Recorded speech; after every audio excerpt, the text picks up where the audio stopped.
What a beautiful song, and for a beautiful and lovely country, our beloved Egypt. We're talking tonight also new era in our cooperation with Africa. We'll be following this report, and we'll be back with Professor Dr. Nevine Nakhla, Professor of Business Administration, to talk about this important file and Egypt's achievements in the African file. Egypt is back to playing its pivotal role in Africa, and the Africans now see Egypt as the closest to them and the first supporter of their issues. The African turnaround towards Egypt has not come out of nowhere. Rather, it is the culmination of extensive efforts to revive Egypt's African role since President Abdel Fattah el-Sisi assumed power in 2014. This leadership has made African relations a priority issue, seeking to restore Egypt's role as a leading African nation by participating more actively in the political and economic spheres in Africa. Since assuming power, President el-Sisi has regularly attended the annual African Union summits, visited several African countries, and received African leaders in Cairo.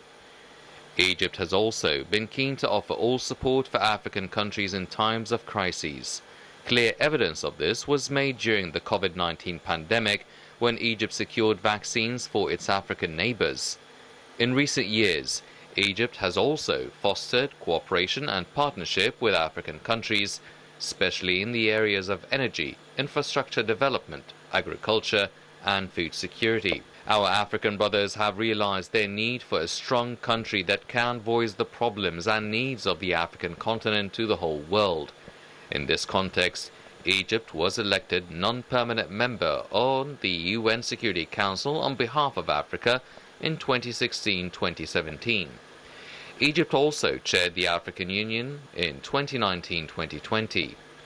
During Egypt's two-year presidency of the AU, several initiatives related to sustainable economic development in Africa were launched, such as the African Continental Free Trade Area Agreement at the AU Summit in Niger in 2019. Egypt also took over the leadership of COMESA over the past 2 years, a critical time that witnessed global economic crises resulting from COVID-19 and the war in Ukraine. However, it has succeeded with the introduction of the Regional Industrial Integration Initiative within the framework of COMESA's manufacturing strategy, which aims to deepen industrial production in the whole of Africa. Also, President Abdel Fattah el-Sisi's participation in the second Russia-African Summit in St. Petersburg was important.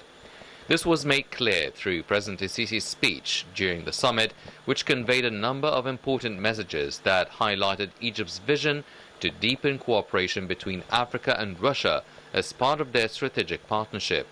Also, in his speech, the President underscored the importance of boosting cooperation with Russia in peace and security, and pressed for activating the courses of economic development with a focus on infrastructure, agricultural industrialization, and industrial transformation.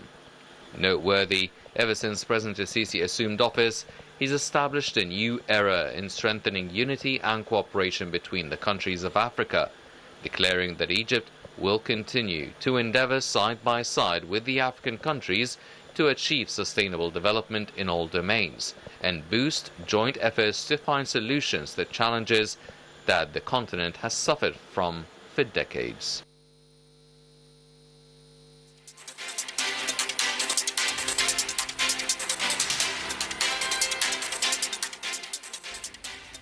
A very important file. Dr. Nakhla, Egypt has achieved a lot. Yes, and the report is very important. The report is very well planned. Yes, thanks for our in-chief Ghada Saif and our narrator Hani Saif.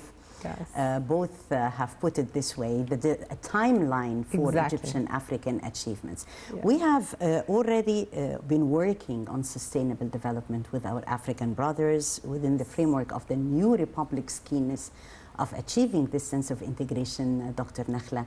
And as we've seen in the report, Egypt and Africa has witnessed unprecedented journey, let me say, to achieve those milestones. Yes. Of course, one of the first priorities of Egypt is the integration and being inside the continent of Africa. We are African, and collaboration and the work done in the last few years in Africa, because we are part of Africa, is first priority to the Egyptian will and the Egyptian political will. And of course, His Excellency, our beloved President Abdel Fattah al-Sisi, since so many years, he started sharing a lot of very important organizations, a lot of very important African, like the African Union, the COMESA, a lot of things, the NEPAD, a lot of organizations, a lot of African collaboration. Also, we've hosted in our dear country a lot of African summits, a lot of African gatherings. We saw that the COP27 was done in the land of peace in Sharm el-Sheikh on behalf of the African continent. Egypt was hosting the COP27. We saw also 2 months ago the African Development Bank annual meeting was done also in the land of peace in Sharm el-Sheikh, and His Excellency was very generous to attend each and every summit and each and every gathering. We saw also a lot of visits, His Excellency was the first Egyptian president to visit Angola and Zambia, and during the COMESA summit, and also a lot of African presidents. They were invited to our dear country, and a lot have been taken place. Yeah, we have coordinated with our international partners on more than one front, Professor Nakhla, in order to achieve this sense of integration. So tell me more about the participation in world summits. As you've said, that His Excellency had unprecedented visits to different African countries that were not even visited by any Egyptian president before. Exactly. And those milestones, we've seen the cordial meetings, we've seen the sense of partnerships, the one-to-one presidential meetings, all that sense of dynamism. And the recent, actually, Russia-Africa summit has been a blast. It has been a great success. And tell me more about the backstage attending this important event. Yeah, this event was very well prepared. From the moment we collected our ID cards, it was done in the village, the outlet village of Russia. So it was like making economical boosting to the country itself, because everyone was going to where the venue is. Yeah. Of course, on political and collaboration, it was Egypt was very well placed and very well welcomed, and we saw that the summit had 54 delegates from African countries. We saw 17 presidents and ministries and high-level delegation. The first plenary session, President Putin and President of the BRICS, the new bank, the new development bank, and the Patriarch of Russia and President of the Afri-Exim Bank. Yeah. They were in the plenary session, and we saw His Excellency, our beloved President. He was in a closed meeting with African presidents, negotiating and talking about a lot of cooperation, a lot of agreements. We saw one of the Egyptian councils for import and export, the Egyptian import and export, they had signed an agreement for trading with different companies. We saw in the backstage, we saw 161 agreements signed.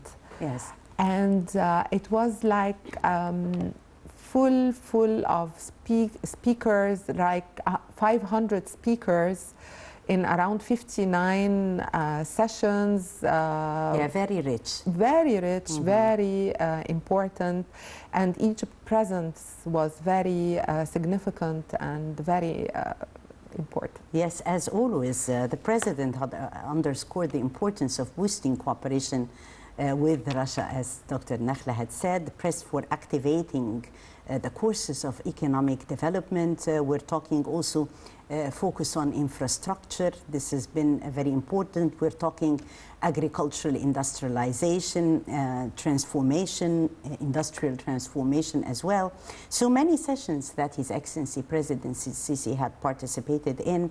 In his speech on the NEPAD, Transforming Africa, this has also been a very important speech, Dr. Nevine. Yes. With many messages. With many messages, talking about the science, technology, the trading, the economical development, sustainable development of Africa, the agricultural development, and the most important also the transportation and the supply chain and the interrelation between African countries. Yes. Well, we have very important coordination in vis-à-vis Egypt's efforts in creating a conducive environment to further foster this sense of economic integration. We're talking the stability of Africa, Dr. Nevine, and at the same time in harmony with achieving, on the other hand, and the prosperity of Africa economically, and providing investment opportunities. Exactly, and also what was very important that Egypt is supporting Africa in the development and and a lot of investment taking place from the Egyptian governmental and private companies in Africa. We are hosting in November, 9 to 15 November, we are hosting the Inter-African Trade Show, the Inter-African Fair. And last month we had the signature of the road show of the IATF, the Inter-African Trade Show. And this is part of the African SIFTA organization and free trade agreement. The free trade agreement, the African SIFTA, will be the biggest ever trade agreement in the world because of the number of the countries, 54 countries, and the number of people involved. You are having 1.5 billion population of Africa. Africa full of resources, full of raw materials, full of population, young population. The median age of the African continent is 18.8 years.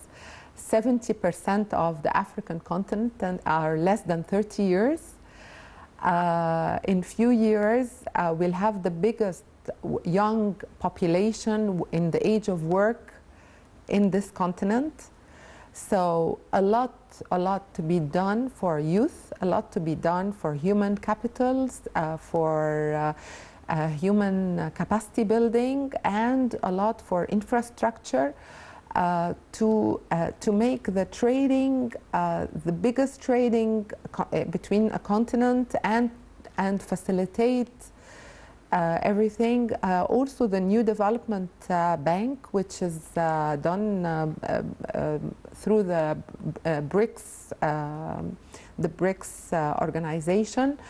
It's going, Egypt, the parliament approved that Egypt will be part of this new development bank. And of course, this is very important because it will allow the countries involved in this bank to trade with their own currencies, to reduce the pressure from the foreign exchange and the economic crisis.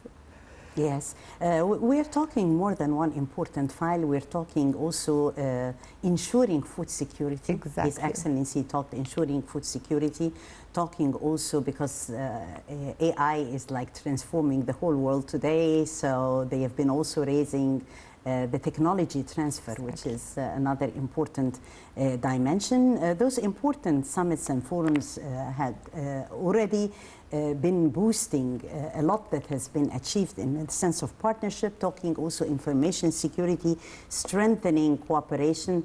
The file which is also pretty important is combating terrorism, how to unite with our African brothers in that file. How was that tackled, Dr. It was tackled on the table very strategically and very transparently, and they had some recommendations together. Yes. And not only the tackling the terrorism, but also the science and the technology, as you said, the artificial intelligence, the new technology, and the new technology for agricultural industries, and building more prosperity for Africa, and using the resources and using the raw materials that Africa is the richest continent in the world of raw materials and resources, using it in industrial. Not exporting the raw materials, but adding an added value and adding in industry and adding things to it to export as a finished product, not as raw materials, and it comes back to Africa as a finished product with 10 times the prices. So a lot of panels, a lot of issues tackled. 59 different panels were taking place in 3 days. It was very busy, and as usual, our presence was very significant. Yes, definitely. And as we can see here through the video material, thanks to our friends who provided it, we've seen here Egypt's efforts in Africa on more than one front since 2017 and the African Summit, and that was followed by more important efforts. One of the agreements that actually paved the way for more trade cooperation with Africa in general was the African Continental Free Trade Agreement that was signed in 2018. And that has really paved the way, and Egypt was among the first countries to sign and to ratify this important agreement.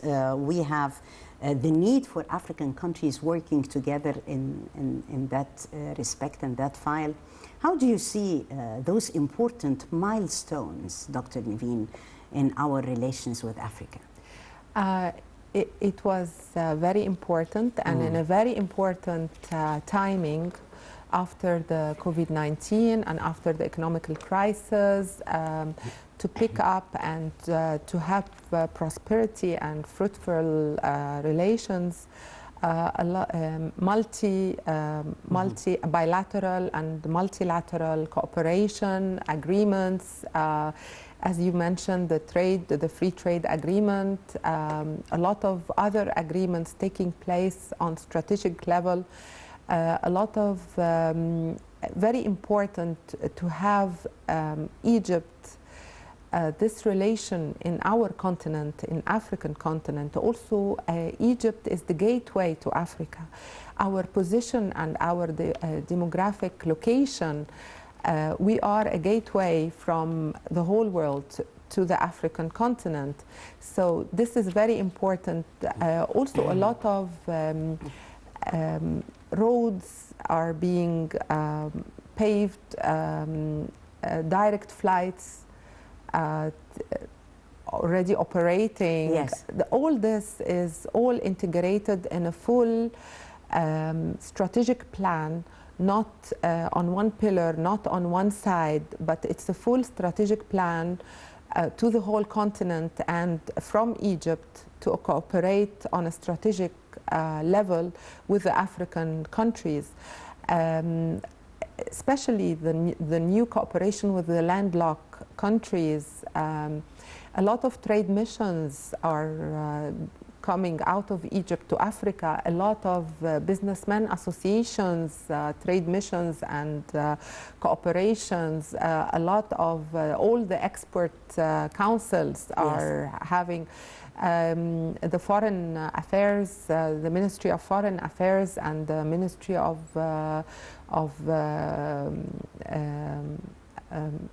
all Trade. the trade, yeah, exactly. The Ministry of Trade and their offices in Africa, they are working day and night to make things happen politically, economically, and even socially. On social levels, we saw women union